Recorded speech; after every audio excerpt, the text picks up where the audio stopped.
नमस्ते। आज के इस दिलचस्प एक्सप्लेनर में डॉक्टर एनिमो की लैब के कुछ ऐसे जबरदस्त वैज्ञानिक रहस्य डिकोड होने वाले हैं जो रोजमर्रा के घरेलू कचरे को, जी हाँ बिल्कुल सही सुना, एकदम बेकार समझे जाने वाले कूड़े को बगीचे के लिए एक जादुई संजीवनी में बदल सकते हैं। तो चलिए बिना किसी देरी के शुरू करते हैं। तो सबसे बड़ा सवाल यह है, क्या रोज फेंकी जाने वाली चीजें असल में हमारे बगीचे के लिए हरा सोना साबित हो सकती हैं? देखिए, पुरानी और आम खाद का इस्तेमाल करते करते अक्सर बोरियत होने लगती है और जो चीज़ें बेकार लगती हैं वो तो सीधे डस्टबिन में चली जाती हैं। लेकिन आज इस सोच को पूरी तरह से चुनौती मिलने वाली है कि आखिर डस्टबिन में क्या जाना चाहिए और हमारी मिट्टी में क्या। आज की इस चर्चा के मुख्य बिंदु कुछ इस प्रकार हैं। पहले बात होगी बगीचे के छिपे हुए खजाने की। फिर देखेंगे इंसानों के बाल कैसे नाइट्रोजन का स्रोत बनते हैं। इसके बाद छाछ और तांबे का एक खास अमृत, जंग लगी कीलों का आयरन टॉनिक, एक्वेरियम का पानी और केले, और अंत में कचरे को एक शानदार वरदान में बदलने का तरीका। तो शुरुआत करते हैं पहले हिस्से से, बगीचे का छिपा हुआ खजाना। आगे बढ़ते हैं दूसरे भाग की ओर, इंसानों के बाल, जो असल में एक बेहतरीन नाइट्रोजन स्रोत हैं। अब जरा इसके पीछे के विज्ञान को समझते हैं।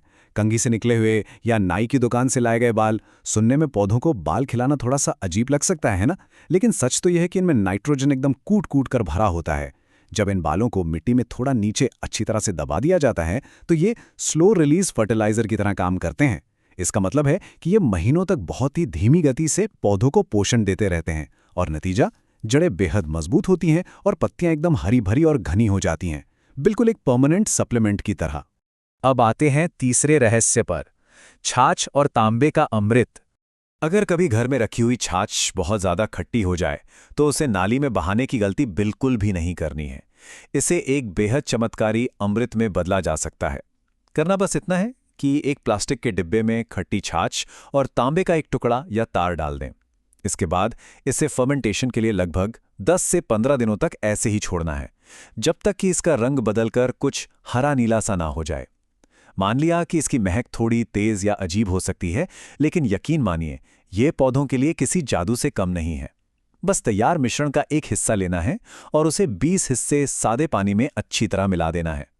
और ध्यान देने वाली बात यह है कि ये कोई मामूली घोल नहीं है, ये एक शानदार ट्रिपल एक्शन फॉर्मूला है। मतलब ये एक बेहतरीन फर्टिलाइजर तो है ही, साथ ही एक बहुत ही असरदार कीटनाशक और पावरफुल फंगीसाइड का काम भी करता है।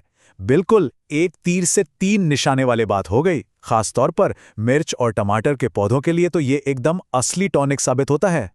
चलिए अब चौथे रहस्य की ओर बढ़ते हैं, जंग लगी कीलें, यानी पौधों का अपना आयरन टॉनिक। अक्सर घरों में कुछ बेकार जंग लगी कीलें पड़ी रहती हैं। उन्हें फेंकने के बजाय अब से संभाल कर रख लेना चाहिए। देखिए, इंसानों की तरह ही पौधे भी एनीमिया का शिकार हो सकते हैं। इसे विज्ञान की भाषा में प्लांट एनीमिया कहा जाता है। ये स्थिति तब पैदा होती है जब पौधों में आयरन यानी लोहे की भारी कमी हो जाती है, और इसी कमी के चलते एकदम स्वस्थ दिखने वाली पत्तियां भी धीरे धीरे पीली और बेजान पड़ने लगती हैं। यहाँ आयरन ही वो सबसे महत्वपूर्ण कड़ी है जो गायब है।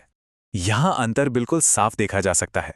एक तरफ की वो पीली और बेजान पत्तियां आयरन की कमी से बुरी तरह जूझ रही हैं, जबकि दूसरी तरफ की गहरी हरी सेहतमंद पत्तियों में मानो नई जान आ गई है।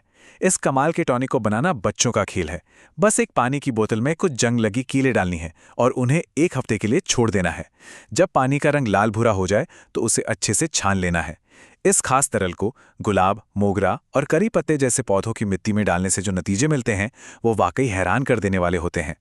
अब बात करते हैं 5वें हिस्से की, एक्वेरियम जल और केले, जो मिलकर पौधों के लिए तरल सोना बन जाते हैं। फिश टैंक साफ करते समय उस गंदे पानी को अक्सर नाली में बहा दिया जाता है, लेकिन ऐसा कभी नहीं करना चाहिए। असल में मछलियों के वेस्ट में अमोनिया और नाइट्रोजन की मात्रा भरपूर होती है। ये पानी पौधों के लिए एक एकदम प्राकृतिक एनपीके बूस्टर बन जाता है। एनपीके यानी नाइट्रोजन, फास्फोरस और पोटेशियम का सीधा सीधा खजाना, जो पौधों की ग्रोथ को रॉकेट जैसी रफ्तार देता है। बस उस पुराने पानी को सीधे गमलों में डालना है। लेकिन यहाँ एक बहुत ही सख्त चेतावनी भी है। अगर एक्वेरियम के पानी में मछलियों के इलाज के लिए कोई भी दवाई मिलाई गई है तो उसका इस्तेमाल पौधों पर भूलकर भी नहीं होना चाहिए। चलिए अब केले के छिलकों पर आते हैं। आमतौर पर केला खाकर उसका छिलका सीधे कूड़ेदान में चला जाता है, लेकिन इस बहुत ही साधारण सी ब्रूइंग प्रक्रिया पर जरा गौर करना चाहिए। 3 से 4 केले के छिलकों को 1 लीटर पानी में भिगोकर रख दें। फिर इसे ढककर 3-4 दिनों के लिए आराम करने दें, ताकि पानी का रंग पूरी तरह बदल जाए। इसके बाद इस तैयार घोल का बस एक हिस्सा लेना है, उसे 5 हिस्से सादे पानी के साथ मिलाना है और सीधे पौधों की जड़ों में डाल देना है। इस बेहद आसान सी प्रक्रिया से जो टॉनिक तैयार होता है उसे पोटेशियम पावर कह सकते हैं। केले के छिलकों की ये खास चाय पौधों के लिए एकदम शुद्ध पोटेशियम ड्रिंक का काम करती है। किसी भी बगीचे में भारी मात्रा में फूल और फल लाने का ये शायद सबसे सस्ता और सबसे आसान तरीका है, क्योंकि पोटेशियम ही वो मुख्य पोषक तत्व है जो पौधों को ढेरों फूल और फल पैदा करने के लिए प्रेरित करता है। और अब छठा और आखिरी भाग, कचरे को वरदान में बदलें, क्योंकि प्रकृति के नियम में कुछ भी बेकार नहीं जाता। तो आइए इन 5 घरेलू चीजों का एक फटाफट रिकैप कर लेते हैं। लंबे समय तक मिलने वाले नाइट्रोजन के लिए इंसानों के बाल, एक पावरफुल ट्रिपल एक्शन फॉर्मूले के लिए खट्टी छाछ और तांबे का मिश्रण, आयरन टॉनिक के लिए बस कुछ जंग लगी कीलें, बेहतरीन एनपीके बूस्टर के लिए एक्वेरियम का पुराना पानी और जबरदस्त पोटेशियम पावर के लिए केले के छिलके। इस तरह से जो चीजें कल तक सिर्फ रोजमर्रा का कचरा थीं, वो आज प्रयोगशाला स्तर के शानदार गार्डन सॉल्यूशंस में बदल जाती हैं। है ना कमाल की बात? अंत में ये पूरी चर्चा एक बहुत ही गहरा और विचारोत्तेजक सवाल छोड़कर जाती है। घर के उस कचरे के डिब्बे में और ऐसा क्या-क्या छिपा है जो चुपचाप किसी बगीचे का अगला बड़ा चमत्कार बनने का इंतजार कर रहा है? अगली बार जब भी कुछ फेंकने का ख्याल आए तो शायद नजरिया थोड़ा बदलना पड़े। आसपास मौजूद बेकार सी चीजों का समझदारी से उपयोग करके इस हरी भरी दुनिया को और भी खूबसूरत बनाया जा सकता है।